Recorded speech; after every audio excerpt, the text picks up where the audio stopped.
Round one. Fight. Heroes never die. I'm Commander Shepard, and this is my favorite store on the Citadel. I used to be an adventurer like you. Then I took an arrow in the knee. Power, sex, power. They both come down to one thing. Hungry gamers.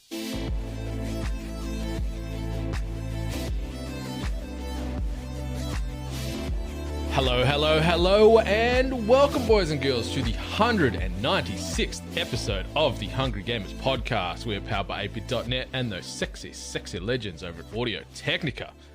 I'm your extremely humble host, Brendan White. You can find me just about everywhere at Brendan 8bit. And joining me today, the fried chicken to my waffles. We're talking about Miss Ali Hart. You can find her on the socials at Miss Ali Hart. How you doing? It's been a hot minute, but we're back. Yeah. Had a bit of a week off, which is always needed by everyone. And now we're back and better than ever. That's what they tell us. Better than ever. Better than ever. I think I All said the positive B badder than words. ever. Badder than ever. My bad. We're bad bitches. Speaking of bad asses. It's badass. I got a bad back. Did you just? Yeah, I got bad knees. Oh my god! Like, I've gone back to doing yoga again because like everything hurts now. Like everything hurts. I sadly can completely relate to this, and it's embarrassing that we're early 30s falling apart. Yeah. Like, do you have those sensations where just like getting up off the couch is just too much? Oh yeah, like just getting up in the morning, you sound like an old creaky, like horror movie door. Like you get up and everything's cracking and creaking and screaming and yeah, like it's the human body is a very fragile thing, and they do say the body is a temple, but like I'm one of those old Roman ruins. Like I'm one of them old Roman temples like that have just been desecrated over the years and pillaged and plundered and falling apart. This ain't no temple. This is a haunted church. It's like, it's bad. Like creaking, my knees like pop. Like, what is this? Did anyone else suffer this at our age? Or are we just, because we're all stupid gamers that just sit behind a computer or a console all the time? I think it's certainly a bit of both. Like, yeah, for the most part, the traditional gaming lifestyle is not the healthiest and best for the body. No. But then you think about just our forefathers and whatnot. Like you go back to those Western times and it's like you live into your 40s and it's the equivalent of living to like 150. So it's like, go figure, right? That's true. We're technically like at the age of being the wise man of like the town. So, you made it past 20, you're in your 30s, you are the wisest man. Except I don't have the beard yet. Give it time. Yeah. Give it time. I'll keep working on it. I reckon if you're back in them times, you'd have one of them sweet, big, bushy, dense moustaches, like the big ones that take over the whole lip as well. It's one of them big old caterpillars. Damn straight. Mm-hmm. Yeah, sadly, I can't grow a big, thick one like that. I don't have like a huge amount of lip real estate for a big bushy mo. So, yeah. But anyway, that's sort of the cross that I have to bear, that I can't have a big bushy mustache. Yeah, tell me about it.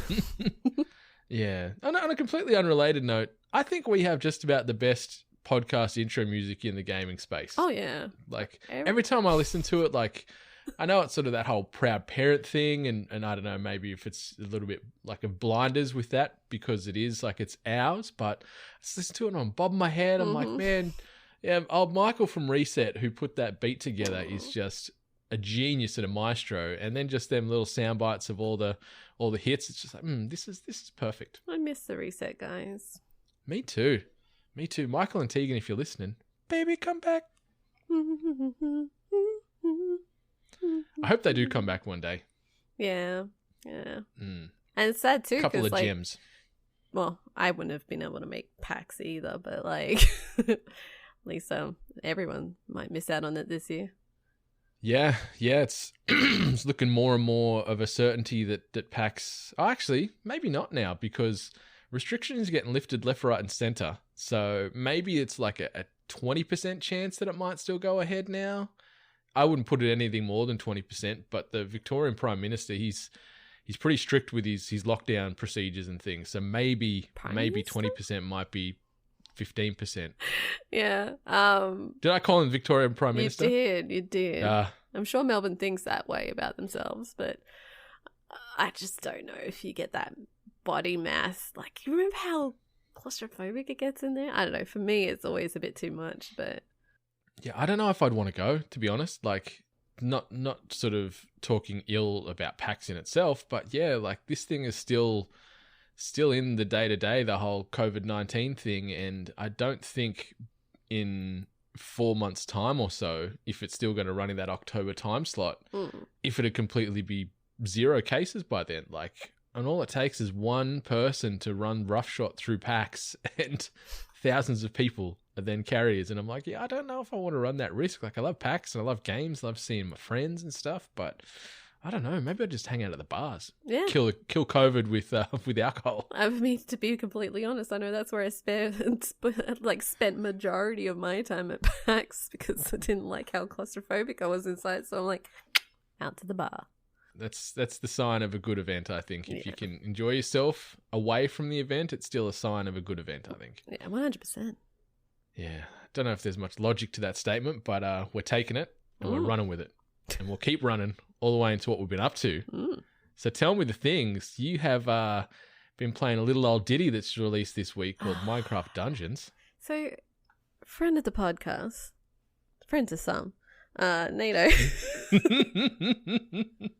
has been...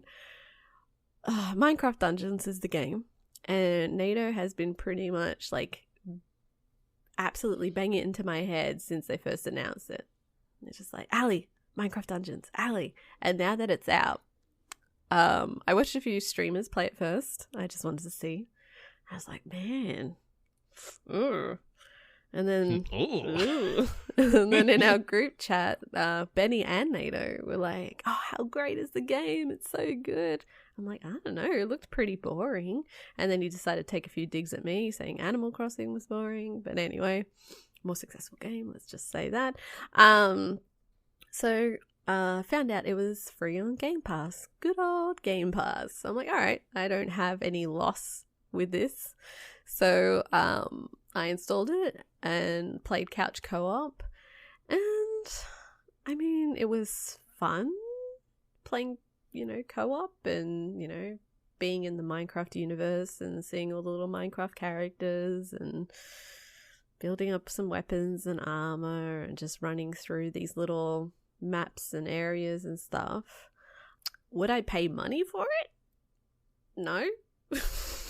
No, I would not. That's a pretty big tell, I think, for the experience then. If you're not willing to drop some cash on it, I think that speaks volumes for the game. Like, I haven't played it yet. Yeah, I've been privy to the NATO hype train on this and seeing them back and forth and talking about the armor sets they're running. And he piqued my interest a little bit when he said he looks like Guts from Berserk. And I'm like, oh, okay. You're rocking around with a big old giant claymore and wreaking havoc in the dungeons. But it's like, I don't know if it's the graphics that sort of lead me to pause a little bit. Like, I've played an absolute arseload of RPGs over the years with a whole ton of dungeon mechanics in them, and it looks nothing like anything I've played, and maybe that's sort of one of the disconnects for me, that it's not graphically appealing. I think just by a freaking standard, you're not allowed to play this until you play Diablo. Oh, that's true. That's true, yeah. Because... like, I'm playing it and I'm like, I know this gameplay. Like, this, like, is very familiar. Like, it's the same kind of style as Diablo, which I love, which everyone knows. But, like, there is nothing that is, like, encouraging me to be like, yeah, this is so unique. This is so great. I'm like, it's very, like... It's stupid fun, but like I said, I personally wouldn't have invested in this. If I knew that I dropped money to play this game, I probably would have been a bit bummed out. Is there a high degree of difficulty for it? Or is it sort of almost like a Diablo light, I guess, with a Minecraft skin over the top? It does feel like someone said, let's make Diablo for kids. However... Okay. You can up your difficulty, which is good because we had to. We had to up our difficulty quite a bit because it was just getting too boring. So it's good that they give you that option to be like, no, we want to do harder. And then if you like go up to the harder difficulties, you also get obviously more kind of loot, more drops and everything like that. But I don't know, like, Like they have like you can enchant your items like most of those games do. You can collect like different style of weaponry. So, you know, you can do like crossbow or, you know, bow and arrow, or then you could be like, you know, blades, and then there's like melee combat and everything like that. I don't know. Like I guess maybe if you're like a super fan of Minecraft and you want to try it out, maybe you will enjoy it more. But I guess just for me, I was just like, there is nothing incredibly unique about it that really drew me in. So okay. I know, like, full disclosure, I know very little about Minecraft Dungeons. So is it like, do you pick like a class as well, or is it just you've got your Minecraft character and then you play them pending on the armor and the loadout you have would change your style? You don't have abilities or anything. It's just defined by your gear. Yeah. So when you load up the game, you just get to pick your like little character that you want to be, which is just purely appearance wise. And then as you know, you play through the game, you know, you'll soon get your own loot drops. And then what we found is that actually when you kill certain enemies, they will actually have assigned loot drops. So you might kill someone, but your co-op partner will actually have an assigned drop that comes out of it. So you miss out regardless if you killed them. Oh, I thought it might split it. Like, it does do that. It does have a splitting option, like especially when it comes to the currency. But like, when it comes to like specific loot drops, I personally found that like I would kill someone and it would drop like an awesome armor or awesome sword and be like, nah, this is for your partner. I'm like, well, damn, bugger okay. me. So, but that's a bit tough. So it is tough. It was actually, it got me really salty. But yeah, so you'll find like certain weapons drop, and then you'll try out the different weapons and all the other little like artifact items, which is usually like little things that give you bonus, like some are like boots that make you go faster. Mm-hmm. I have a monkey totem which protects, like creates a little, it's great honestly, but like it creates a little bubble that protects you from like projectiles. So okay. Yeah. I thought you'd actually summon a monkey to fight for you. I was like, yes, that's so good. I did get, it's like meat on a bone, which lets you summon a wolf. But it was really useless. He got stuck on a lot of things. So, and it's sad too, because if he gets hit by an arrow, soon you have this dog or wolf following you with like arrows sticking out of it. It hurt too much, so I had to unequip it because I hated hearing the dog suffer. I'm assuming, they'd use the same sort of sound bites from Minecraft where you hit a wolf and it's like, it's like a sad howl. It's like, that'd be tough to hear. So I had constantly. I had to unequip that. So yeah, so I don't know. Like, I'm probably gonna keep playing it just because it was free, and I've kind of got like, you know, a co-op experience that we're just going through all the different stages that they have available. There is something on the map where it says there's going to be more downloadable content, but just at this stage it's just like bleh. Yeah, it's something I'll look at when I've got nothing else to play, but sadly we seem to never have anything else to play, or nothing. No, we'll sadly have nothing that we don't have to play. That's the words I'm looking for. Yeah. But yeah, I'm just going to live through you guys and hearing the joy and the sort of feedback and the experiences through our chat, because there's not that connection for me at the moment. I don't think. Like, I love my time with Minecraft. I gravitated more towards just creative mode and just building whatever. But for experts and veterans, I guess, of Minecraft, like talking to NATO here and there about it, and that doesn't do anything for him anymore because obviously he's been playing since day one. So he's built just about everything you can imagine from his mindset. So he likes the challenge and likes something new, where it's still a bit of a fresh idea to me where you can build whatever you like and experience this world. So we're on different sort of playing fields in that regard, but it's cool that it's out. It's cool that people are enjoying it. It's cool that it's something different for Minecraft fans. And as you said, it's especially cool that it's free on Xbox Game Pass. So, you know, you get your subscription going on that and get it for free. I think the one thing I will give it, and I know it sounded like an insult before, but I think that you can kind of get away with playing this with your kids, because obviously you can set that difficulty and you can always set it down.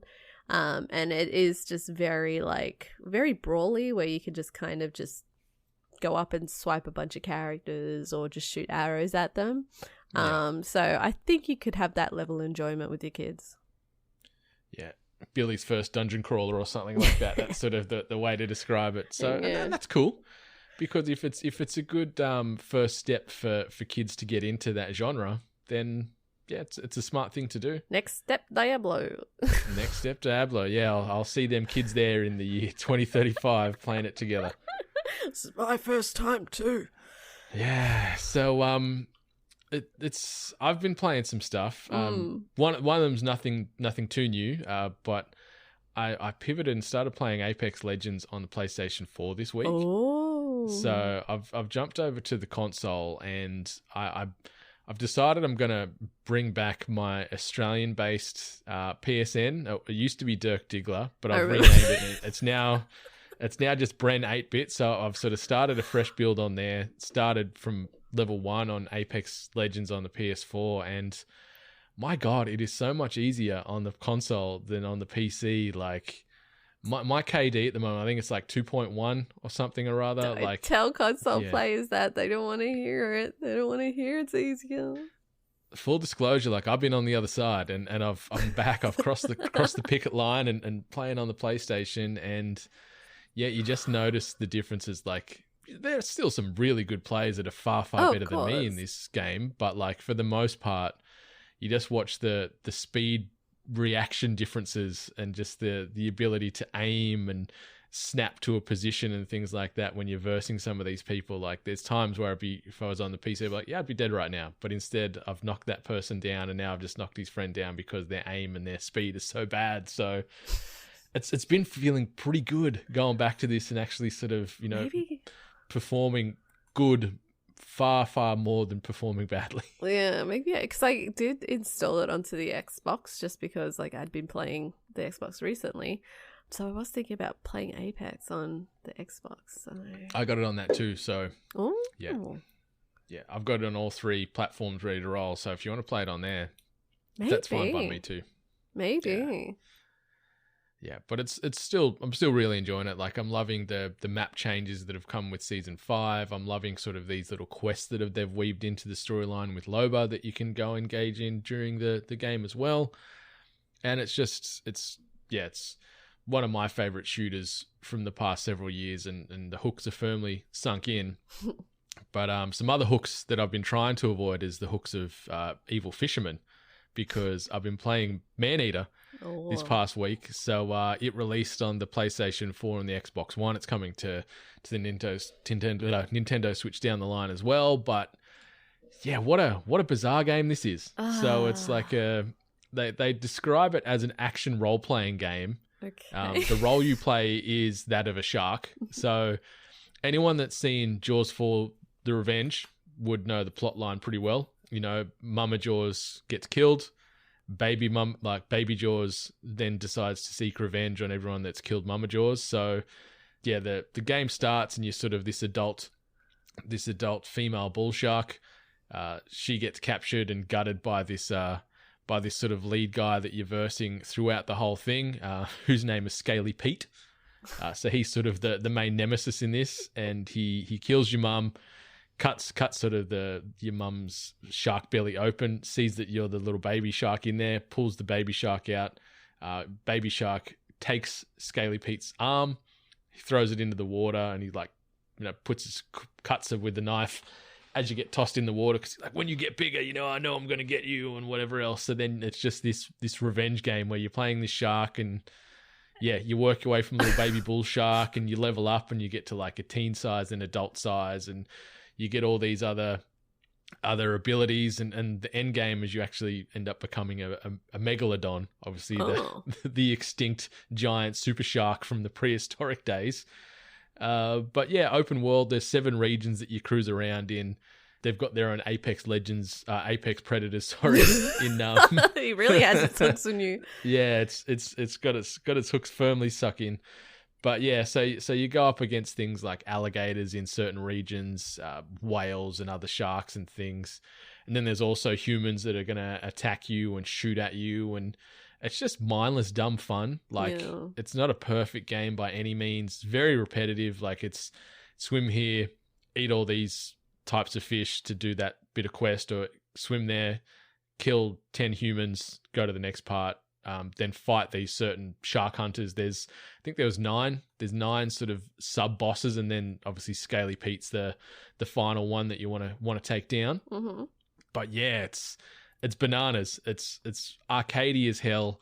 Like, this shark can jump out of the water. It can sort of survive on land for a little bit while, and then if you eat humans on land, it's going to replenish your health. So you could hypothetically stay on land forever if there's enough humans around for you to attack.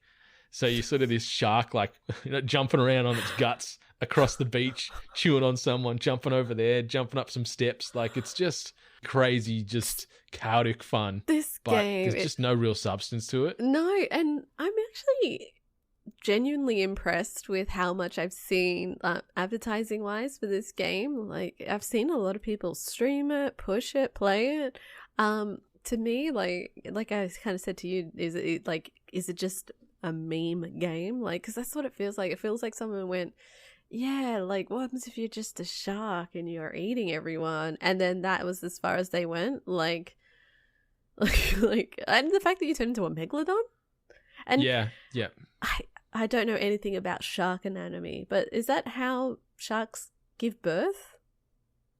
They give birth to live babies. Like, they carry them full term in their stomach. There is I can't remember if it's like a zebra shark or something. There is one shark that lays eggs. It's sort of that spotted. Is it a spotted zebra shark? Anyway, it's sort of one that's maybe about 1 meter long, and it's like a tan color with spots and things. Or is it a leopard shark? Whatever. Leopard sharks. But they actually lay eggs, but most of them, give birth to live young. I just now have this really gross picture of a baby shark coming out of a mum shark. Wow, I've learned something today. I don't know if I'd play this. I saw it, I'm like, that looks funny, but I don't think that I'll jump on that one. Yeah, and it's $60 Australian. So like, that's from the PlayStation or the Microsoft store. So you could get it for probably $40 out in the wild, I'm assuming. Yeah. I couldn't have been asked going to the shop, so I actually dropped $60 on it just to give it a crack. Knowing now what I've experienced, like, I've probably played 4 hours. That's pretty worth. good. So I've had a good chunk. I haven't finished it yet or anything like that, because the degree of difficulty does spike at times. Like, you're cruising around as this little teen bull shark. Once you get past the baby stage, then you pivot into adulthood and things.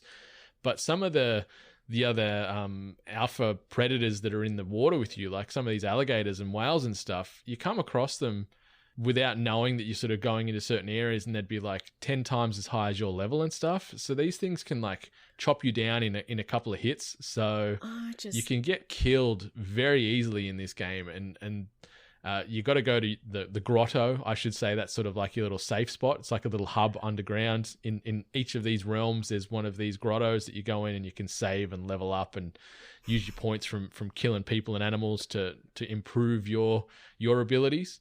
There's no saving out in the wild outside of that. So because you got to traverse so much area, like, it's sometimes like 1 kilometer to 2 kilometers worth of swimming to get to certain points. If you die along the way, straight back to the grotto. So you can spend 10, 15 minutes getting to a place, and then you get one tapped, and then you got to go all the way again. So it can be very disheartening. Yeah, and I just realized you just pointed out, so if you're going against whales, then is there a lot of like big areas of open ocean that you're like just like you start in sort of like the bayous and almost like it's like freshwater rivers and streams and canals and stuff, but then you get into open air, like open water parts, and a lot more sort of diverse areas. So it can be claustrophobic swimming through some of the tunnels and the tubes and things and whatnot, but there is some good variety in the environments. But like this is not a deep game. Like there's not a story here that's going to make you cry. Can be pretty tense, like, because you can eat anything in this game. So, like, poor little turtle swimming around, you're chomping on them, chomping them to bits, eating them up, random fish, random people. Like, it's very visceral too. Like, there's bits of human and creature flying everywhere, and you're chomping them up, and it's very cinematic sometimes if you're sort of attacking something near the surface and your shark sort of breaches and it's doing spins in the air and blood and guts going like it's it's an arcadey game, that's for sure. Yeah. Like, it's fun, not worth $60. 6 out of 10, probably, as sort of like a sort of shooting from the hip scoreline on it, and that might be being a bit generous. That's your most common review score, I think. 60%, yeah. I think yeah, it is. I realized that when I sort of said it, I'm like, I think that's my go-to. It's either it's going to be really great or it's a 6. Yeah, it's either really great or it's really shit or it's a 6. Yeah, that's my scale that I just live off for some reason. But like, it'd be cool. Like, it'd be perfect for the Switch. So it's a shame that it's not out on release, like on May 22nd when this thing dropped on the Switch.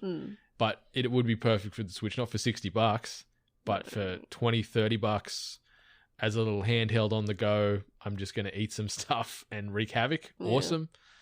And it's cool. Like, they've got some narration in it. Like, it sort of weaves in this in-game reality TV show called Maneaters vs. Shark Hunters. And Chris Parnell does the voice work. Oh, really? Yeah. So he's constantly weighing in and throwing random factoids about sharks and you know, their prey and things like that. So you sort of weave in this hilarity with real world facts with this gritty, dumb reality TV show layer on top of it as well. Like, it's pretty fun. And yeah, it's just dumb. Just dumb shark goodness. Like, picture Shark Week mixed with Mountain Dew or something, and that's what this game is. Put that on the box art. That sounds like a perfect review. Yeah, 6 out of 10. 6 out of 10. Shark Week meets Mountain Dew. Yeah. But yeah, that's me. I want to shout out to everyone. I don't know, is HBO Max available in Australia? I don't know. Have a talk, and I'll do a quick Google at the same time. Well, HBO Max just became available, and I just want to say that bless it. Like, I didn't realize how much it was going to entail of like providing other like networks content, but they actually have a section of Adult Swim, and I have just been binge watching Metalocalypse. I thought you were going to say adult movies, and I'm like, wow, okay. Well, HBO Skinamax. that's always been there. No, but Adult Swim.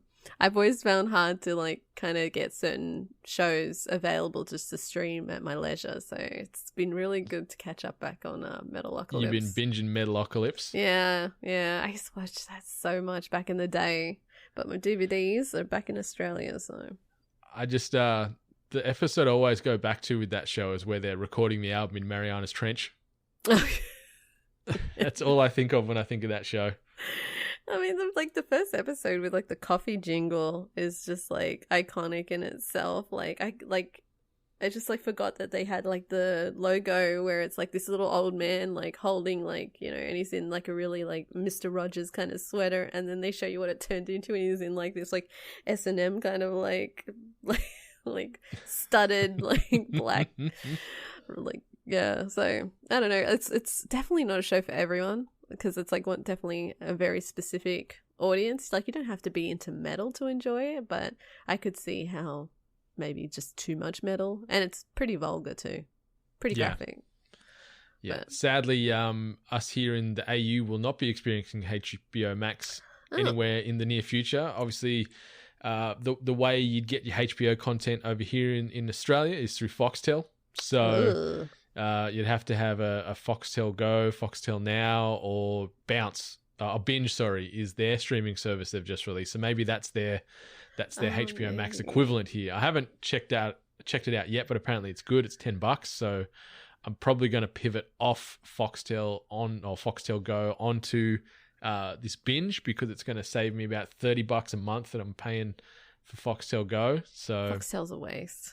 It really is. Damn waste. It really is. And I finished Westworld Season 3, and that was about the only thing I was using Foxtel for at the moment. So, yeah, Foxtel, you're out, mate. See you later. You're out. But HBO Max, for anyone not in the AU and the NZs, give it a look if you're in the US. Just totally like rubber stamp. talk about how awesome it is, only to say you in Australia cannot have it.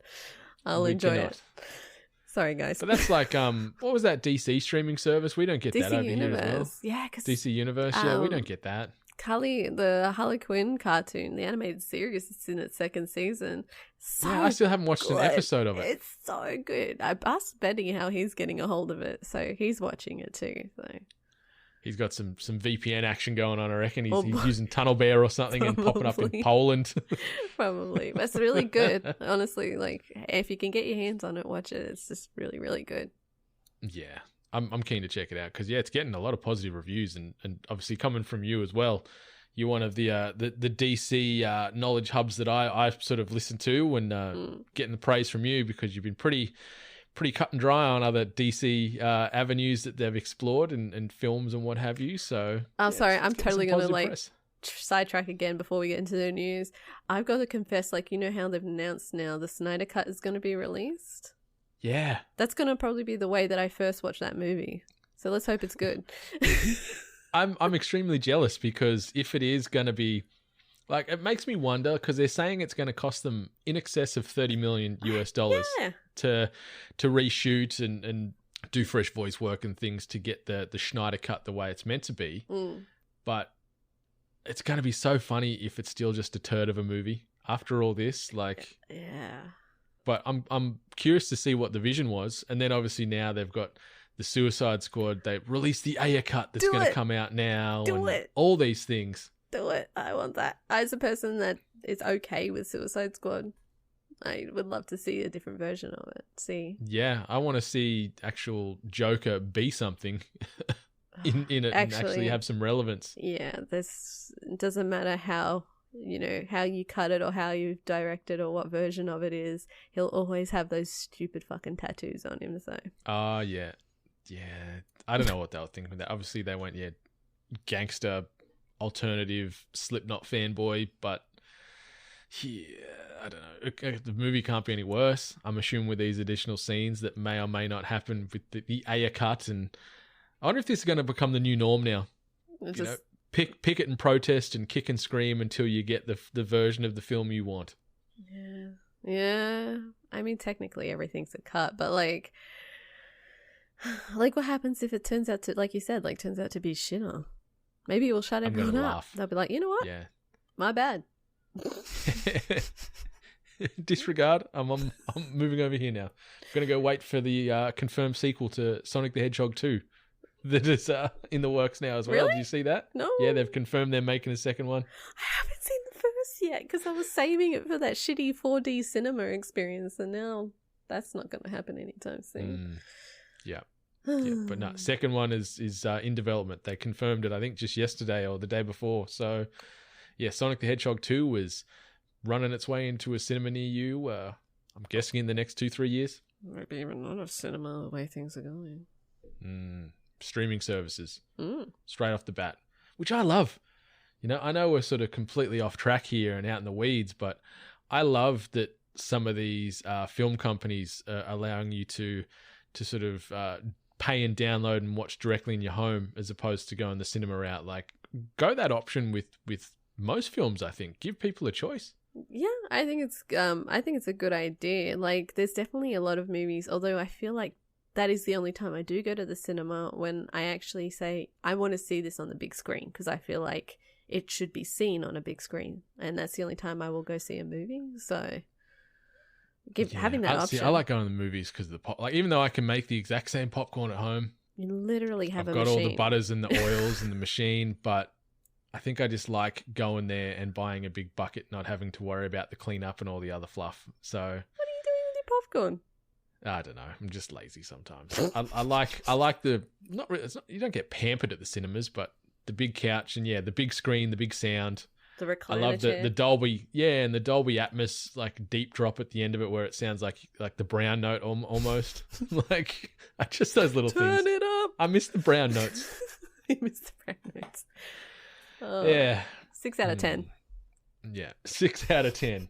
Hopefully this next part is much higher than 6 out of 10. iTunes Review of the Week. And it's actually 5 out of 5 stars. Nice. So much better than 6 out of 10, which would translate roughly to, how's my maths right now? 3 out of 5. I'm like, what does this translate to? I Oh, make sure you edit in the Jeopardy music in there. Oh yeah, I would have failed big time. Like I had that that meme where you see the sort of bald man with the question his eyes are bulging. That was me just now trying to work out what is 5 stars out of 10. God. Anyway, I apologize deeply to iTunes reviewer 4 Walls, who gives us 5 stars on the Apple Podcasts or the iTunes charts. And the review headline reads, "Game show madness. Love the Hungry Game Show concept and can't wait for future episodes. Maybe bringing in 2 competitors to go up against one another on the one game?" Question mark. So 4 Walls, I think you sort of peeked into the future here because, we may have to do something in the near future based off some potential results in the competition if we have joint leaders and things. So we may mix up the formula. For anyone that hasn't checked out the Hungry Game Show, what are you doing first and foremost? But secondly, it is usually one person going against the singular game. But maybe we will mix up that formula in the near future and bring in a couple of competitors to make it more Jeopardy-like or game show-like, and have them sort of buzz in to try and guess the right answers as opposed to just a one-on-one. So, yeah. What do you reckon? You think there's some merit there? I definitely think so. But like having my episode already done, like just the sheer amount of sweat that I went through just to be against essentially myself. I just realized that whole statement just sounded really, really gross. Anywho. We're in fine form today. This is a great episode. But yeah, I wouldn't want to experience the pressure of like having to verse someone else. So especially finding someone else that knew Senran Kunkura. Yeah, that's going to be the tough part, finding a common ground. Like if we're bringing in multiple competitors, finding a game that they all feel confident on performing adequately well at in a trivia landscape. So that's going to be the tell. But yeah, episode 3 of the Hungry Game Show is available now via early access over at patreon.com/weare8bit, and it will release in full this coming week. It starred Jack Cruz, and he took on Metal Gear Solid 3 Snake Eater.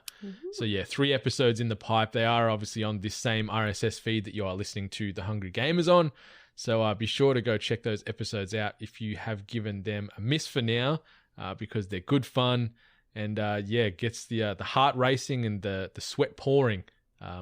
Miss Ali can confirm that, and even 100. Cruzy the other day, similar lines of thought. He was talking about how stressed he was and how sweaty he was getting with this game show. So it's good fun and really enjoying it. And had some good fun. Brought in a heap of different new sound bites this past week, just trying to mix it up and have a bit of fun with it. So But no, send us some feedback on it because it's still early days and want to shape it and sort of perfect that secret sauce. So if you've got feedback, good, bad, or otherwise, hit me up on the socials at Brendan8bit, or even drop me an email, brendan@8bit.net or hello@8bit.net if you want to hit us all as a blanket email with your praise. But yeah, 4 Walls, thank you for that fantastic review.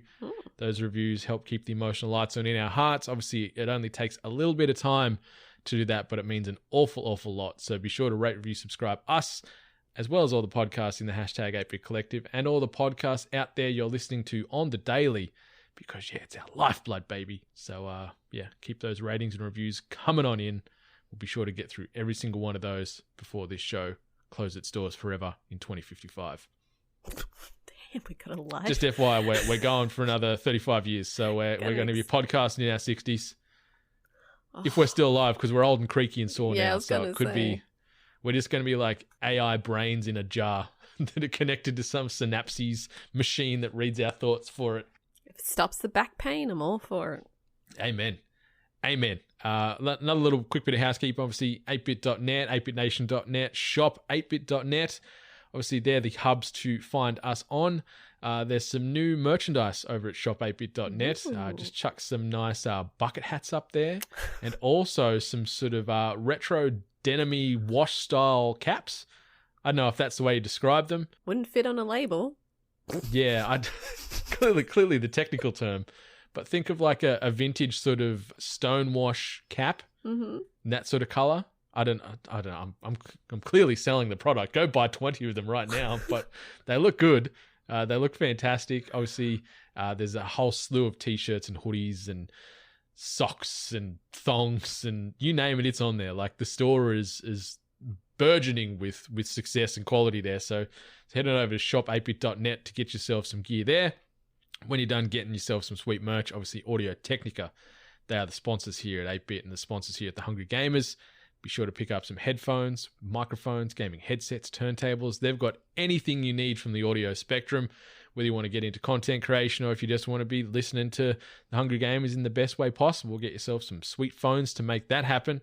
So audiotechnica.com, audiotechnica.com.au, or at audiotechnica.au on the socials. But yeah, that's been the housekeeping. Shall we move into some news? Let's. This week's news headlines. And the first bit of news, it's going to be spoken with a very heavy heart. And the headline, Skyrim grandma Shirley Curry scales back to reduce stress. This comes via way of Alex Kane at Forbes.com. Frustrated with the parasocial relationships that come with the YouTuber lifestyle, famed Skyrim grandma Shirley Curry has decided to scale back her output. As pointed out by PC Game N's Dustin Bailey, the 84-year-old content creator has taken the last several weeks off. In a vlog uploaded on May 2nd, Curry explains that she simply can't keep up with her usual schedule, saying she intends to interact with commenters far less frequently going forward. It's not going to be a happy video, but there's some things that I'm going to have to say, Curry says in the video. My health isn't very good, my blood pressure is going insane, my stress level is way too high, and I'm going to have to take control of it. Among her frustrations are comments telling her how she ought to play or how to play better, or games she might enjoy instead of Skyrim. I look at all the games. I'm a gamer, she says. If I want to play them, I would be playing them. And when I tell somebody no, that's a simple answer. Easily understood. She even goes so far as to implore folks who don't enjoy her style of play to look elsewhere. She also cites a bugged quest line, which has forced her to abandon a character mid-playthrough and end one of her ongoing roleplay stories prematurely. I know that I shouldn't let these things stress me out, but they do. That's just the way it is. From now on, I'll respond to very, very few comments. I'll be deleting a lot, Curry says. I feel like I'm under a microscope all the time. I have much more fun and I play much better when I'm just playing by myself. This is very sad. Yeah. It's like, at first I was like, how cruel are people to this poor old lady who just enjoys a game? But then in retrospect, I was just like, you know what? This is how people treat all content creators. So yeah, like I think regardless of age, like it's just like it's pretty pathetic. Pretty pathetic. Like for her, like she obviously got her fame because of like just the uniqueness of an older lady playing like a popular game like Skyrim and, you know, providing content for people to consume. And I remember seeing a few videos about her and just, you know, she's very sweet and, you know, you can see how excited she gets to play Skyrim. And I could see why, you know, she would just be, you know, a preference of Skyrim. I know that I've played way too much of it. So like it just has its longevity for her and it's a beautiful game. With great, you know, fantasy elements to it. So the fact that she's kind of been deterred due to people consuming her content and just making her feel like stressed out sucks. Yeah, like what you sort of were saying at the start there, this is just content creation in a bubble, really, isn't it? Like the content creator has full control over what they want to be putting out, what they want to be playing. But all the backseat gamers and fans and friends and anyone else you want to sort of typecast them as, you know, for the most part, they've got their own opinions and they like to have their own opinions heard. So it's, yeah, play this better, do this. You can do that to achieve X, Y. Why don't you play this instead? Why aren't you playing something else? Like, you know, there's all these opinions and it can get very suffocating. Like, I sort of, we did some streaming for a hot second and it can be tough hearing those things all the time. It's like, why aren't you playing that? Why aren't you doing this stream? Like, we come here to watch you play this. Why are you playing that? It's like, well, because I don't fucking want to play that, mate. Like, you know, I want to enjoy what I'm doing here. And it just hurts seeing this 84-year-old sweetheart have the fun and enjoyment sucked out of a game she clearly loved for years due to these people constantly chirping on with suggestions and recommendations and questioning what she's doing. Like, you know, when she's saying her health's not very good, her blood pressure's high, her stress level's high, like that's devastating. And at her age, like obviously she's got to take care of herself. Like that can lead to some serious trouble. So yeah, it's just a shame, but it's just the world we live in. You know, this instant direct touch. Like it's great in a lot of regards, but then you see things like this where, maybe a lot of this does come from a good place about like, here's a pointer to improve your gameplay, but hearing it 75 times a day, it's going to weigh you down because it's like, I'm clearly, it must be shit then. Like, I'm not good, so why am I playing this? Because you got all this feedback all the time. Like, it just gets too much. Yeah. And I'm going to say that there's definitely like a kind of like also like maybe a different line where, because I'm assuming like with the content that she makes, she's obviously just making it for the fun of it. But then on the other side where there's content creators and like Twitch streamers and everything like that, where some of them maybe have like an income that is dependent on what they make and what they create. And like I know that like a few streamers anyway, where you know they've played the same kind of game and they wanted to try something new or something different, and they will either like lose a lot of viewers and subscribers, but then they get miserable because they're like, I'm done playing that game, I don't find that game fun anymore, but if I don't play that game I lose my audience. I can't pay my bills. Exactly. So it's such a weird thing to think about, to be honest, like being stuck playing a certain type of game because that's your audience. Although, I mean, some streamers, like I know that some Destiny streamers have now moved on to like Fortnite, maybe even like Warzone, and they've found maybe like a second wind in viewers. So it's just it's very risky turf, like especially with people that, you know, want to delegate what is the game that should be played. So 100%, and then how it should be played. Like, you know, like we love video games, but I don't think there's a game that I could hypothetically say I'm going to play this 5 days a week, 60 hours a week for the next several years because, you know, I'm going to be the streamer known as XY game. You know, there's nothing that I've played. Like, there's a ton of games I absolutely love and adore, but the thought of playing the same game every day for prolonged periods of time for years to make an income terrifies me. Like, I couldn't think of anything worse than it. It just sucks the fun out of gaming for me. I honestly don't know how some people do it, because you'd have to get to a stage where you'd hate the game. Yeah, like pretty quickly. Yeah, like Ryan or Panda TV, he plays World of Warcraft 60 plus hours a week every week and has for the past, I don't know, 10 years. Yeah. He's done a lot for the community as well. Yeah. Like, he's been so into it as well. Yeah, but just to maintain that same level of interest in that game, like obviously, yes, there's expansions and improvements to that game, but at the base, the core is the same. The gameplay loop doesn't change that much. So, you know, like power to people like that can find enough enjoyment and persist with playing that same title over and over and over, but it's just not for me. So just not for me. For those that love to play the same game over again, like, more power to you. And for people that want to try and change people's minds and tell them what they should and shouldn't be playing, maybe just go find your content elsewhere. Yeah, like no one really likes a backseat driver or a backseat gamer, as it's known as in this one. Like, yep, your feedback is appreciated, but you don't need to be ramming it down someone's throat repeatedly. You know, just make your suggestion. That's it. You don't need to re-emphasize because they haven't acknowledged it to your liking in the chat or in the comment section. Just be mindful, because it does wear on content creators' mental health, and, you know, as evidenced here by poor old Shirley. So yeah, just be mindful of what you're doing, especially with the climate at the moment. People are stressed enough without having those extra 2 cents piled on and piled on and piled on. So yeah, but in a positive spin, this article comes via way of Steve Watts at GameSpot. A massive group of independent developers and publishers presented a showcase of games with chill vibes this past week. Not to be confused with Nintendo Direct, this presentation was based on the Wholesome Games community on Twitter. The focus of the community is to highlight games that are low stress and contain little violence, and promote positive themes and representations of marginalized groups. The Wholesome Direct presentation showed off over a half an hour of footage consisting of new and upcoming games. So I didn't even know this occurred. You sort of got me onto this one yesterday, and I managed to, full disclosure, I've watched about half of the 37 or so minutes runtime of the video, but I'm liking what they're doing.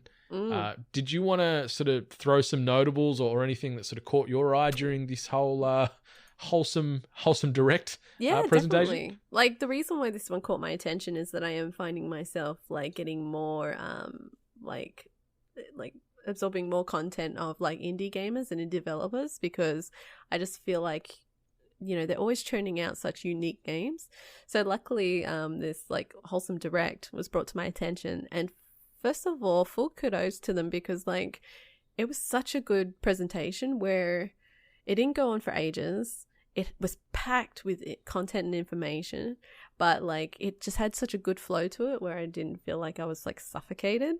55 games in over 30 minutes. Like it was just bam, bam, bam, bam, bam. Like I haven't watched the full 30, but for that first half I've seen, it was, cracking pace. Yeah, so like, and I think it comes down to that whole thing where it's like, if you have like, even if you have a few moments just to present something, you know, give the audience a little snippet of something, give them the title, and if they're interested, they'll go looking for it. So, which kind of what like I did. One of the games that I'm absolutely excited to play, it's called like Ooblets, where you know, you're like creating these like little ooblet friends, which are these little like characters. Like, it's hard to explain because like some of them like look like corn, look like mushrooms, just look like blobs, and they like follow you around, and you walk around towns, and other people will have their ooblets. So I think that one is coming out this year so far. I don't know if it actually has a release date, but it was kind of cute. There was another one. I think a lot of people may have actually seen this, either Nintendo Direct or E3. I can't remember, but it's called Spiritfarer. And I remember that one. Yeah, you're kind of helping the spirits of like animals to, you know, pass on through to the afterlife. I don't know if I could play this one because I know I will freaking cry. I just feel like I'm always going to cry in this game. So, and I think that from what I can see from the games they've showcased and what I watched in the presentation is a lot of these have some heavy emotional hooks, whether it be you know, you're going to feel a strong sense of joy and you know, happiness, you know, that you're going to feel something playing all these. Like there's games that was, I think it was Calico was one that I saw there where you're rebuilding the town's cat cafe, like just random things like that. Strange. Mondo Museum was one that stood out to me because it's a world builder where obviously you're building a museum and putting your sort of fossils and pieces around the joints. I'm like, oh, hello, sailor. Hoa, I think you pronounce it, or Hua, which is sort I didn't of know how to pronounce that one. It was a hand painted one, very, very Ghibli-esque. Yeah. So I was like, okay, I'm certainly looking into that. Kiwi was another one where it's like a co-op puzzler game where you're playing as two small kiwi birds. Yeah. Like, I'm like, fair enough. Okay, I'll give that a go. Run around this office. Yeah. There was another cute little game called Little Witch in the Woods. And that one looked cute. Yeah, it looks adorable. I think it's by a team in Korea as well. And it just looked very, very sweet, where you're like this cute little bubbly little like bit like animated witch, and you're just like grabbing ingredients and creating potions and stuff like that. It's very, very adorable. I do recommend, if anyone did miss it, just look it up. There's a lot of great games mixed up in there. It's just on YouTube, so just look for we'll chuck the link to it in the show notes for the pod. So just check the show notes as you're listening. Click that link and it'll route you straight to YouTube to check it out. Yeah. It was a really good mashup of all different types and styles of games, and just like a lot of like indie developers just showing what they've got, and it looks really good. I hope to see like more of this in the future. Are you a bit sad that Skatebird's been pushed to 2021? Yes. Yeah, that was at the end when they were like showing trailers for the next year and so. And Skatebird was in there, and I'm like, damn it. Yeah. One of the other games that I thought was interesting, do you remember Unpacking? which was like a puzzle game where you got to move your possessions in and out of boxes and fit them into your house. Like, it's so dumb, but I'm like, fuck, I'd be all about this. I'd be playing the hell out of this when it comes out later this year. Next year, sorry, 2021. Yeah, I did kind of like, at first I was like, what the hell is this? And then it was just like, I'm like, no, I can see me really enjoying this type of games. And there was another one that was just looked graphically good, which was called Haven. Haven looked really nice as well, so... Yeah, check it out. Yeah, Haven, that was like the plays like two lovers or something, right? Sort of had a bit of an anime style to the character models themselves. Yeah, it looked very like anime inspired. Oh, and old friend's dog sanctuary. Oh, really? Yeah. Like I think it's just about like old dogs. Like you're in a sanctuary where old dogs, spend their time. Probably another one where I'll cry, but. On the topic of old people, the other one I had on my notes here was later daters, where you're like this old person that's just rocked up to this retirement community. I'm like, I'll play this. I'll be some old man in a retirement community playing Yahtzee and bingo and whatever else. Like, sign me up. Yeah. There's, like I said, there's just like a whole bunch of different games out there. There's a whole bunch that we still haven't mentioned. So, like I said, check out the direct. It's really good. 100%, but yeah, 55 games, 30-odd minute runtime. So yeah, just take some time out of the day, give it a look. I'd say there's going to be a good portion of these that'll be perfect for the Nintendo Switch. Like, so many of these games just look like little indie gems waiting to be taken on the go with the Switch. So yeah, hopefully we see more of these because it was nice to watch. And shout out to the Wholesome Games community for putting this thing together. Like, very well done, as you said. It didn't overstay its welcome. Really, really tight. Just got all the right amounts of gameplay and hit all the right beats with mixing in voiceover work from presenters and sort of doing little interviews with developers. It was really, really well done. Yeah, something else that occurred this week. Casting news. Obviously, the headline, Cate Blanchett cast in Eli Roth's Borderlands movie adaptation. This comes via way of Matt Wales at Eurogamer. According to The Hollywood Reporter, Blanchett, whose credits include the Lord of the Rings trilogy, Thor Ragnarok, and Roth's 2018 adaptation of The House with the Clock in its Walls, will play as Lilith, described as a siren and legendary thief equipped with magical skills. Borderlands fans will perhaps know Lilith as one of the original game's 4 playable characters, but she's made frequent return visits to the series since then, appearing as an NPC in Borderlands 2, the pre-sequel, and Borderlands 3. A film adaptation of Gearbox's post-apocalyptic comedy shooter was first announced all the way back in 2015, but it appeared to be stuck in development limbo until Hostel director Roth's involvement was revealed earlier this year. Confirmation that Blanchett will star as Lilith marks the first bit of casting news for the project, and it's an unexpectedly strong start. Eli Roth will be directing the Borderlands movie from a script by Craig Mazin, who is the creator of TV series Chernobyl, with Avi Arad and Ari Arad producing alongside Eric Feig. So, this is a pretty big get. Cate Blanchett, she's no slouch. She's a hell of an actress. Got a lot of acting chops. One thing, like, I don't know if it's rude of me to say, but too old. I was just about to say that. I'm like, she feels like she's a bit too old to play Lilith. Like, obviously, she's a woman in her 40s now. She looks great, but like Lilith in the games feels like she's a 20-something. Oh no, I think like Lilith is late like 20s. Yeah, like maybe in her 30s. Like I get a very like an aged, educated vibe from that character. So, but yeah, like I think Blanchett is like 50. Yeah, like she still looks great. Like she was fantastic as Hela in Ragnarok. The House with the Clock in its Walls, very underrated gem. Really? Very, very Goosebumps vibe to it.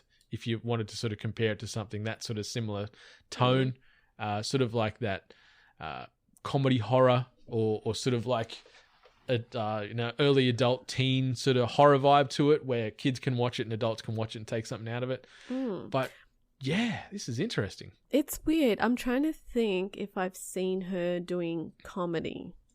Like, I know Thor Ragnarok had comedy throughout it, but I don't think she was like I don't think she provided any comedy. Nah, she was pretty deadpan as Hela. Like, obviously, yeah, she was great, but I just don't think. Yeah, I don't think she was like bringing the laughs. So, and the other thing here is that having the creator of the TV series of Chernobyl being attached to the script, is this going to be a funny movie or is it going to be serious and dark? Like, yeah, what's the tone going to be? Yeah, because if it's the serious and dark one, then I can understand having her, like having Blanchett attached because I think she could.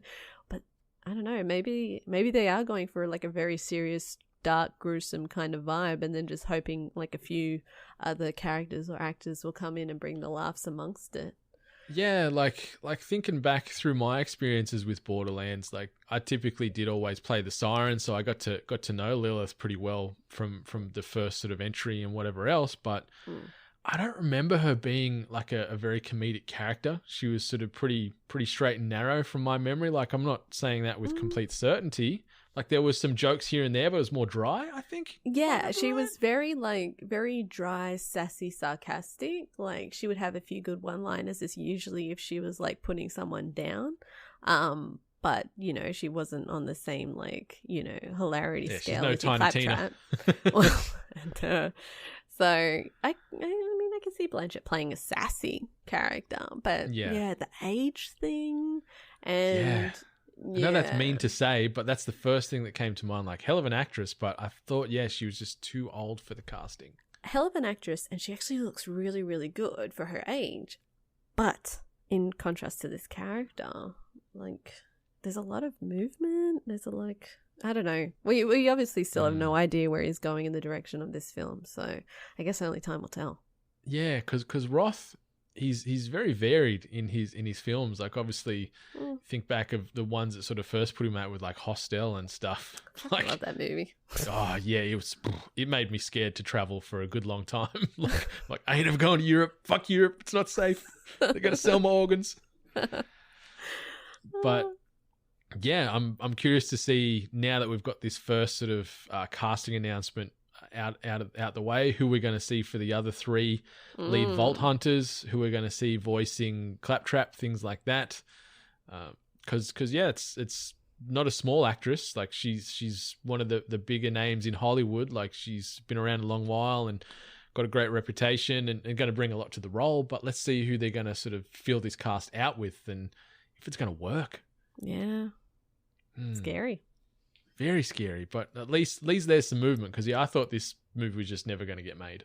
I thought, not. Roth's attached, then he's probably going to leave. Like as these things seem to happen, you know, the turnstile of writers and directors and producers that get thrown in and out of things like this. Like you look at the Uncharted film, still like what is it, seven people attached to direct so far now. So yeah, I think that's right. Yeah, the world we live in. Yes.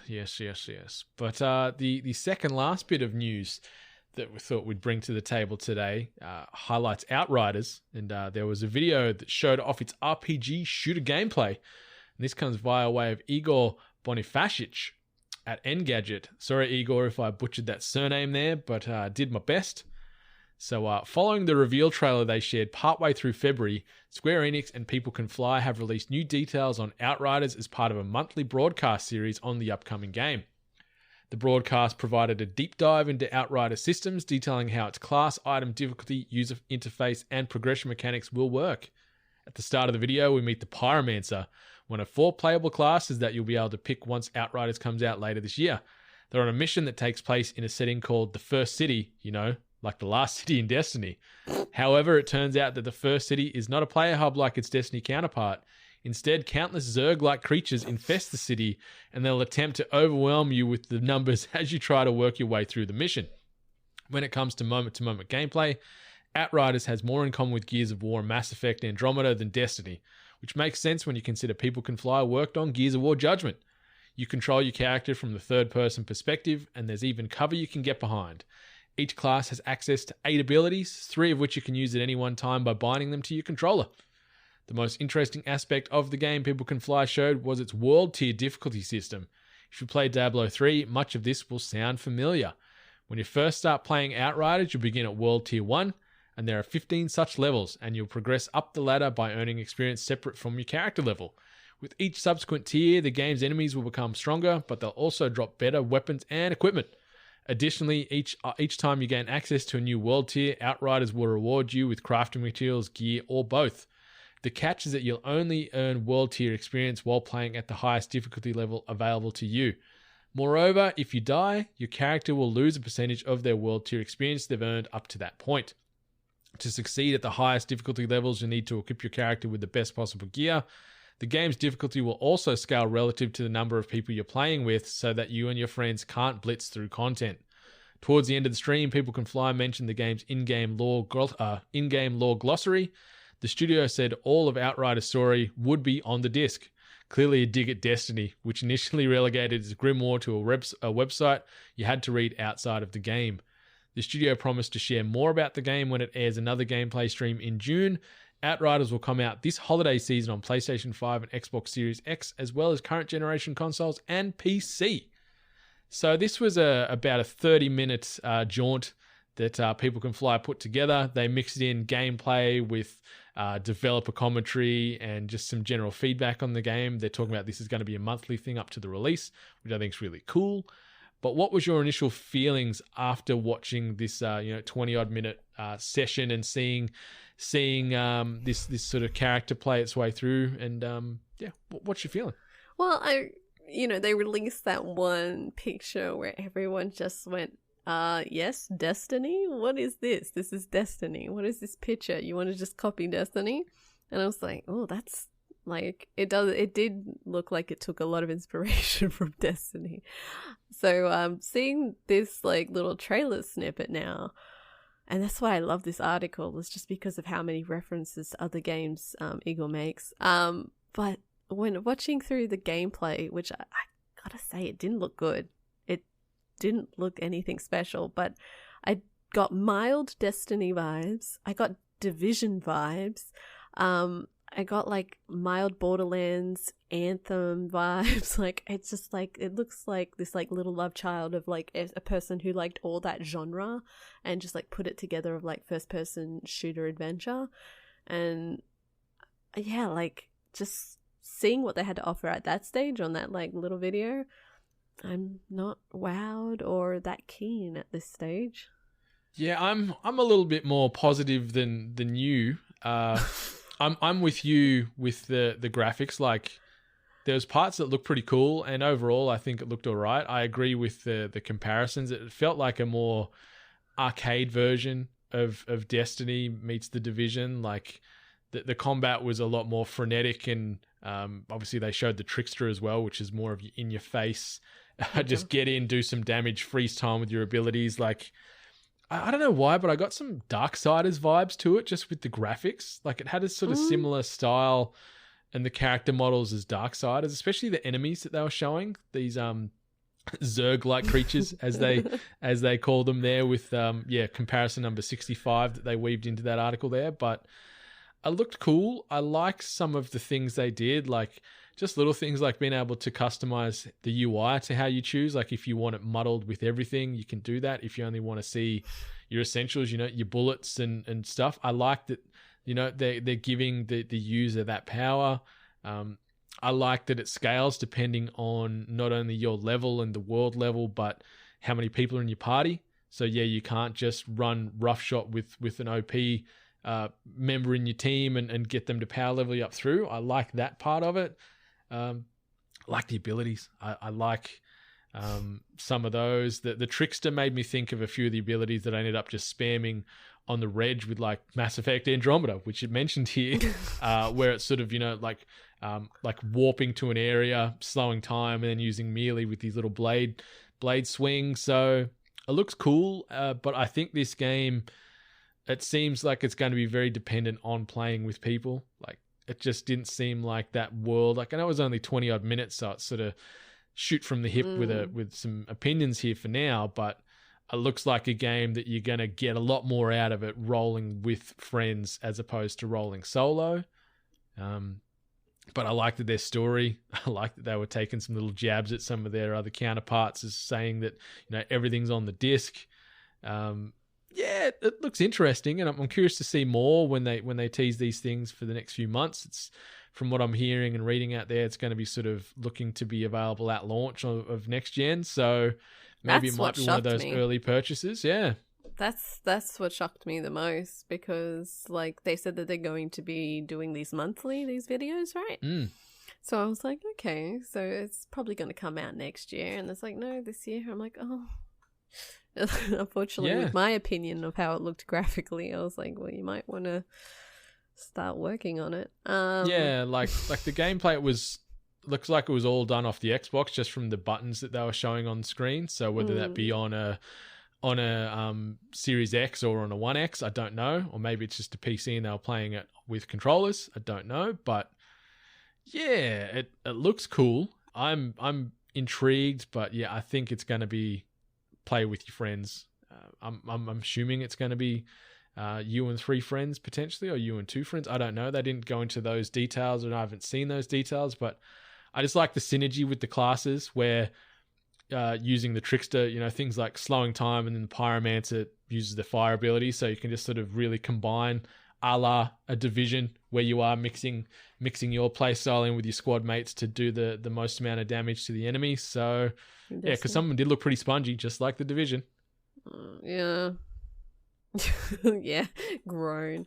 Yeah, I don't want to be a negative Nancy. I just like, sometimes when you see a lot of the same stuff, it's hard to be completely wowed or like convinced, especially if you feel like you've seen it over and over again. It's going to be interesting to see when they release, because especially on console launch, there's going to be a lot of quality games that are going to be releasing around that time, so you're going to be competing with the best and trying to get like other people's attention. So yeah, but no, I'm intrigued. Like yeah, online sort of shared world shooters and stuff are always welcome in my in my games library, and yeah, it looks like it's going to be fun. And if it is more arcadey, like, sign me up for a bit of that, something a little bit different, a little bit more relaxed and fun and frenetic. Because obviously the way to heal in this game is to kill enemies, so it just keeps pushing you forward. So it might have that pacing sort of like a Doom, where you are sort of trying to constantly be killing and executing to keep your character alive. So it's going to have a pretty swift pace, I think, which will be nice. Yeah. Oh, prove me wrong. We will see. You don't have to wait too long. Next month, or in a couple of days' time, which next month triggers, we're going to see some more Outriders and see what's happening in their next little sort of development diary that they're popping out there. All right, the last bit of news. We actually had to change this one on the fly, because it was done initially as a bit of a rumor mill that was circulating that Sony were going to do a conference. And overnight, Sony has announced that a PlayStation 5 conference will be broadcast on Thursday, June the 4th at 1 p.m. Pacific. So that is going to be at early mornings on Friday for here in the AU, but normal times for the rest of the world. So this Thursday/Friday, depending where you are in the globe, get excited, because this was confirmed on the PlayStation blog. The show will last around an hour and will be the first in a series of updates. As you might expect, we'll be seeing PlayStation 5 games shown off at the event. Sony hasn't specifically said that we'll see the PlayStation 5 unit itself, though. On the PlayStation blog, PlayStation CEO Jim Ryan said, "The games coming to PS5 represent the best in the industry from innovative studios that span the globe. Studios both larger and smaller, those newer and those more established, all have been hard at work developing games that will showcase the potential of the hardware." Speaking to the BBC, Ryan added that the show will attempt to translate some of the excitement of Sony's previous keynotes for an at-home audience. Normally, you would be in Los Angeles in some auditorium with 2,000 other people. You'll be able to cut the adrenaline and the testosterone with a knife. What a line. We've got to find a way to do that and give the community a little bit of a jolt. When you watch the show next week, I think you'll see that we've been able to do that. IGN will, of course, I'll cut that part out. Early today, a report emerged that said all future PlayStation 4 games must be compatible with PlayStation 5, as well as claiming PlayStation 4 versions of The Last of Us Part 2 and The Ghost of Tsushima will be PlayStation 5 compatible. So some of the fine print on that is, any game that's going to be released or scheduled to be released, I think, past July 13, has to be compatible with the PlayStation 5 moving forward. There's some more sort of release notes you can track down on the internet on that one. But yeah, PlayStation 5 conference this coming week. Obviously, it lines up pretty conveniently with where E3 would have been. But what do you think about this? What do you think we're going to see from Sony? What's your guesses? Where are you throwing the darts? Why haven't they shown us what the freaking console looks like?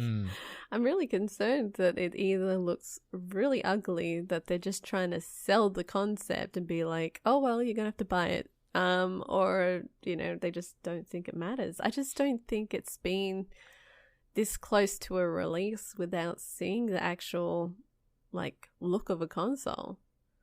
I'm just curious about that. I think we're going to see the console. I don't know if they're going to lead off with that or maybe end it, but yeah.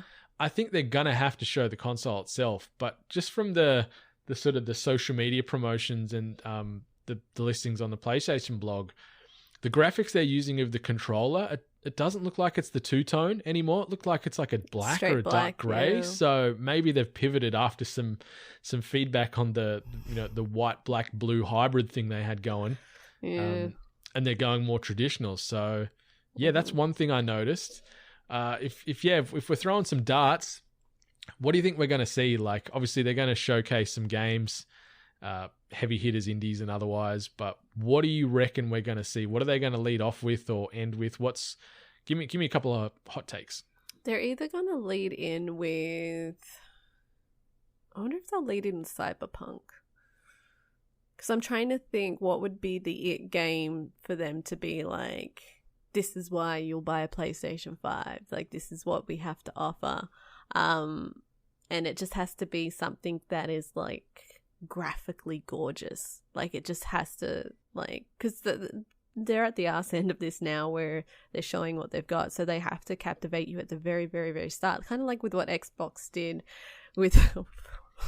Sorry, I've forgotten what the game's called, but remember how it led off and we were saying, like, it's almost like unrealistically, like, when they showed Hellblade with Senua 2. No, it was another game with the Xbox like live thing that they did recently, and it was this game where, you know, you're shifting between time and then you jump in like a DeLorean. And the one that just the single person made. Yeah, that one. Yeah. And then when they actually showed some gameplay, it was like nothing like it. But you could tell that they started it off because that little graphic sequence at the start just looked crazy.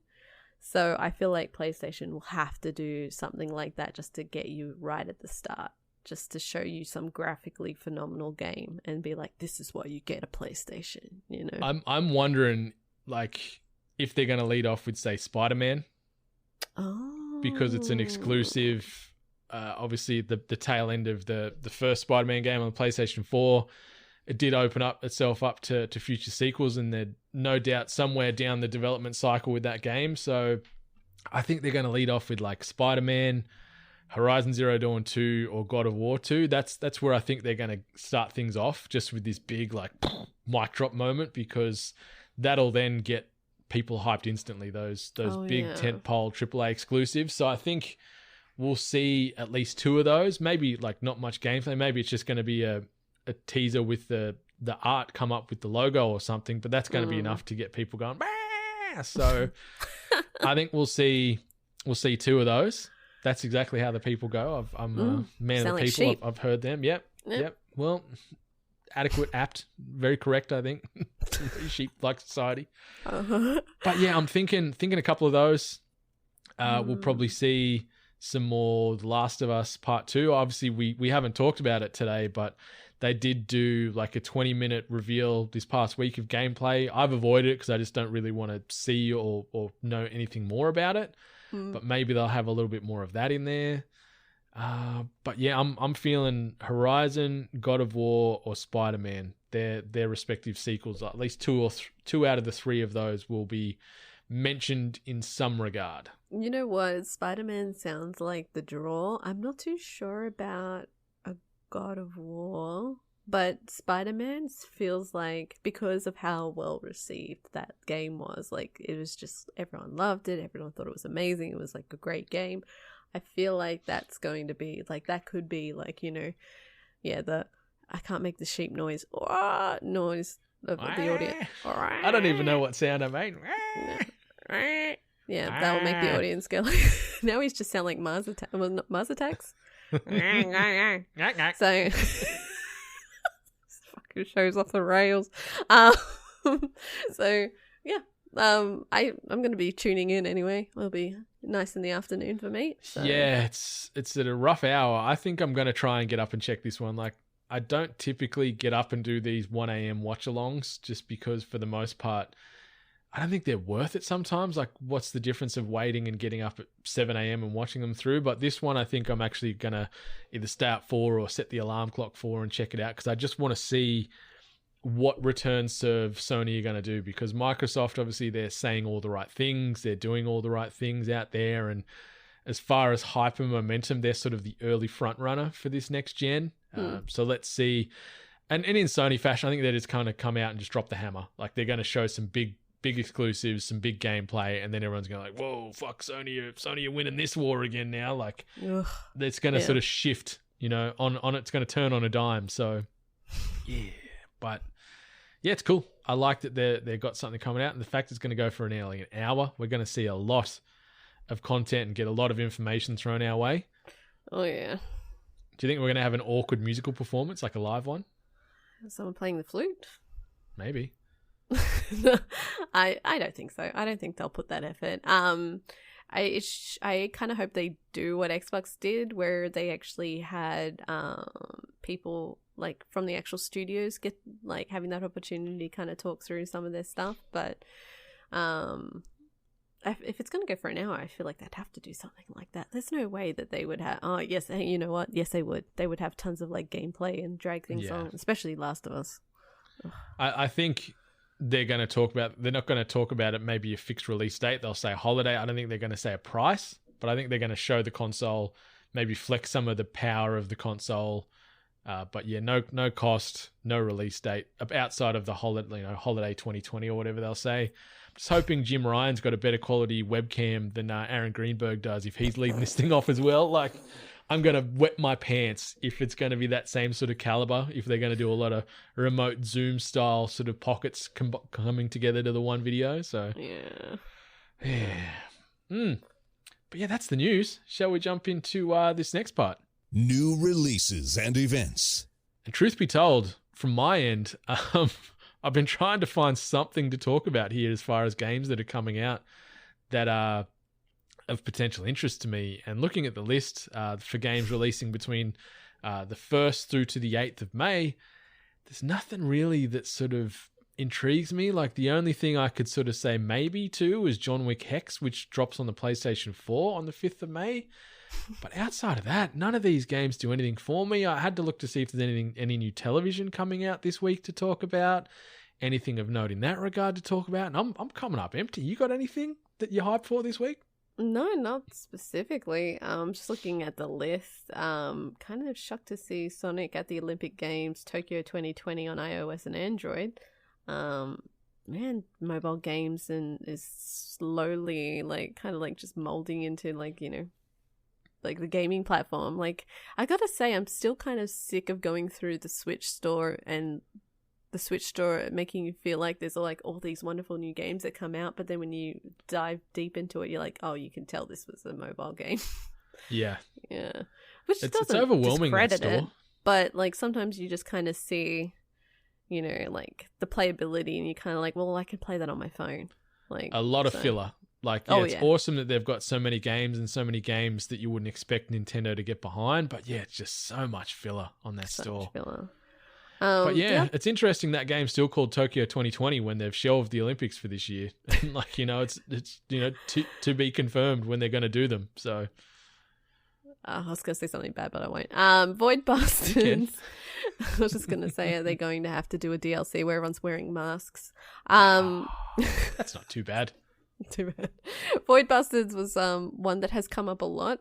I have heard mixed things about that title, so I'm not too sure whether I'll just dive into that one. Like, I remember that graphically it looked pretty interesting, but yeah, apart from everything else that's on this list, John Wick Hex what was that originally released on? Was that the Switch? I think it dropped on Steam, and that was only like 2 weeks ago. Like, it's only been out for a few weeks, I should say, on Steam. But yeah, it's making its way to the PlayStation as well on 5th of May.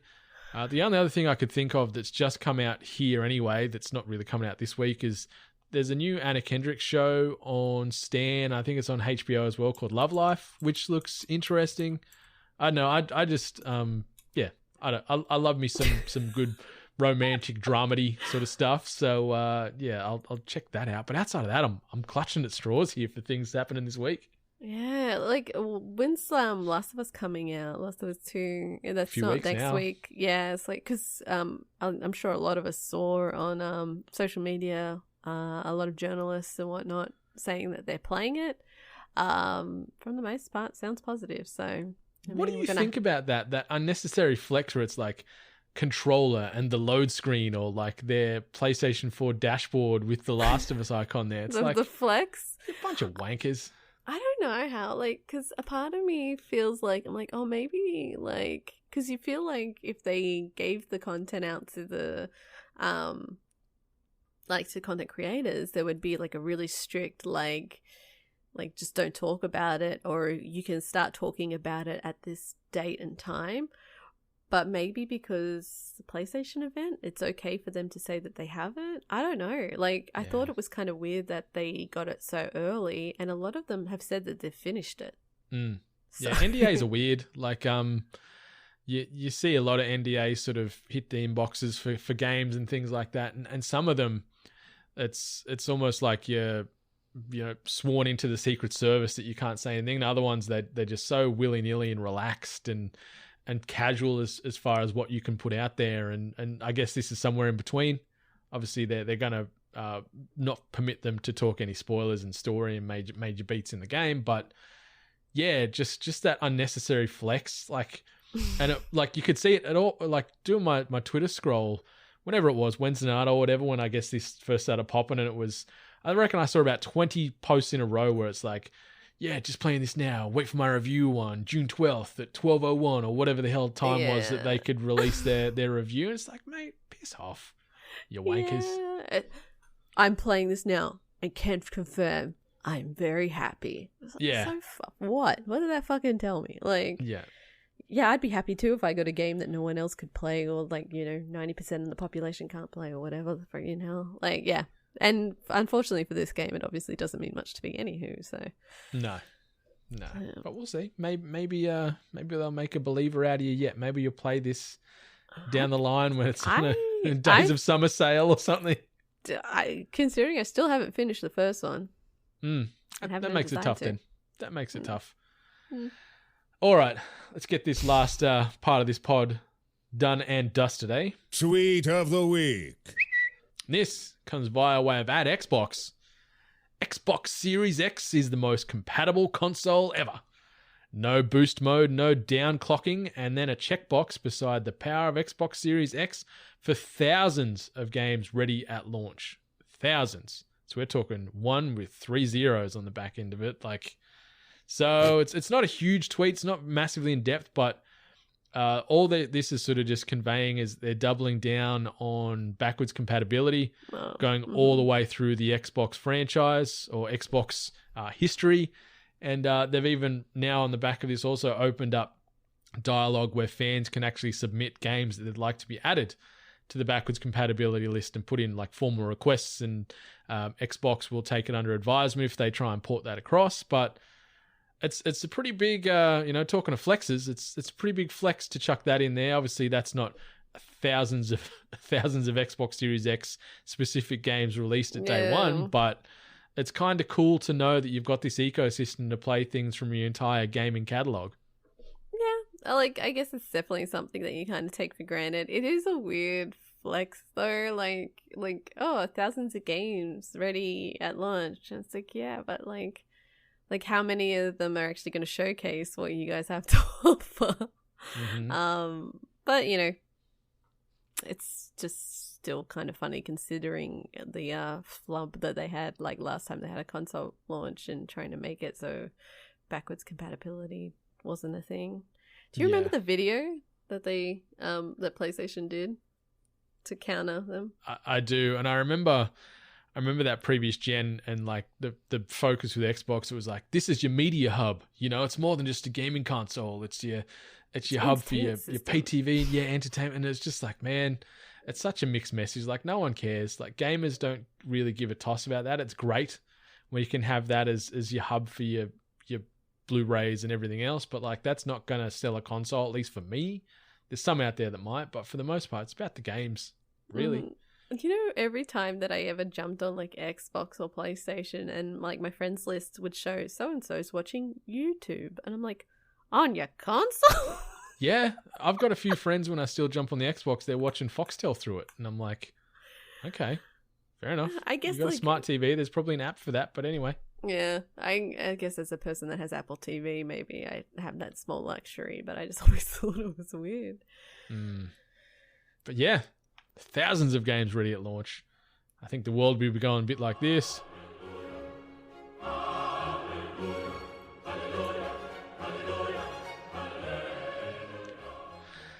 I don't know, I just wanted to put another soundbite in. I was going to say, just wanted to like, throw those sound bites out again, use them, give them multi-purpose. That's it. Everyone else is flexing, so I'm flexing my soundboard prowess right now. So, yeah. But this has been episode 196 of the Hungry Gamers podcast. Thanks to each and every one of you stopping on by, listening, rating, reviewing, and all that other good stuff. Is there anything you want to say before we say bye-bye for another week? I just want to let everyone know that when it comes to Animal Crossing, I know we didn't really discuss it at the start, but it has finally happened. The hype has died. I barely play it. Yeah, I think I played collectively for maybe 10 minutes in the past week and a half. That sounds like about as much as I've played. So I know some people loved the Animal Crossing talk. I know that some of you maybe didn't like it so much. But you'll definitely see a bit of a wind down now on that content. If you want more, like if you want us to talk about it more, or if you want us to maybe do another little side episode, maybe, we can have like the beginning of Animal Crossing hype and maybe towards the end of Animal Crossing hype, let us know. But unfortunately, if you were dialing in to hear about it every week, it will be going. Yeah. Until they bring some new stuff to the game itself, I don't think I'm going to be playing it very often. I might jump in sparingly to try and buy some fake art or some real art. But outside of that, I'm pretty good with where things are at. My island's not perfect, but it's perfect enough for me to go, you know what, I can be sort of somewhat at peace with what I've achieved in this game so far. Exactly. Yeah. But you know what? It's a phenomenon. That game is one of the biggest games of the year. No doubt about that. And it's going to be in many Game of the Year lists. And it's just one of those mainstream barrier breakdowns that we've seen since, it's probably the biggest one since Pokemon Go. So, can't fault Nintendo. Gotta be honest, I'd love to see that little breakdown at the Game Awards, or, the Game Awards still happen, where it's like The Last of Us, Cyberpunk, Ghost of Tsushima, Animal Crossing. We'll see it. Well, if Untitled Goose Game can get up there in those ranks, true. Then Animal Crossing can certainly get up there and hold its own. True. Yeah. Yeah. But next week, episode 197, we're going to be joined by 8-Bit's resident dreamer. We're talking Matt Tilby, who is the host of Hoop Dreams, which is our NBA-focused podcast as part of the hashtag 8-Bit Collective. Him and Jono, as well as a few other special guests, have just finished doing a review series on The Last Dance. So for anyone that is intrigued to get some feedback on that, give those episodes a listen. There's 5 in total. Question. Yeah. I only knew minimal about basketball maybe in the 90s. Probably its prime time. Would I be interested in that little docu-series thing? I think you would. Because that's primarily where the documentary's focused, is sort of the back end of the 80s and the 90s and just the Bulls dynasty. So I think, especially because that was maybe your peak NBA fandom / interest, you'll be able to relate and remember things and just, I guess, just to see it like from a documentary perspective, outside of being an NBA fan or a sports fan or a Jordan fan. It's just crazy to see what lengths he went to be the best. So I think anybody can take some stuff away from that as well. Just sort of the drive and the unbridled passion and the focus. And, there was no shortcuts with him. He was just whatever it took to be the best, whatever, bodies he had to step over to get there. And it's just good television. Like, it's really well cut together. And like, One thing that might frustrate me a little bit is obviously Michael Jordan had final say on everything that made it to the final cut. So I think he probably framed himself in better light at times when probably was needed. But overall, it didn't take away from it. And it's, 10 hours worth all up. There's 10 episodes. They, run all sub 60 minutes, but really, really good to watch and pretty emotional at times and just sort of hearing the stories and just what the NBA became on the back of Jordan. It's really cool to see. Really good filmmaking. Okay, maybe I'll give it a go. Yeah, I think you should. Yeah, this has been episode 196 of the Hungry Games podcast. Find us all as a collective at We Are 8-Bit. Obviously, find Miss Allie Hart at Miss Allie Hart. Find myself at Brendan 8-Bit. But until next time, 8-Bit Nation, much love. Stay hungry. You've been listening to The Hungry Gamers, one of many gaming and geek culture related podcasts from the 8-Bit Collective over on 8bit.net. Check out more episodes on your podcast service of choice. And while you're there, please be sure to rate and subscribe. Until next time, boys and girls, stay hungry.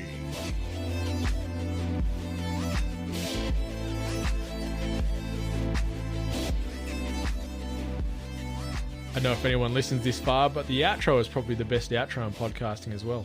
So you're welcome, world.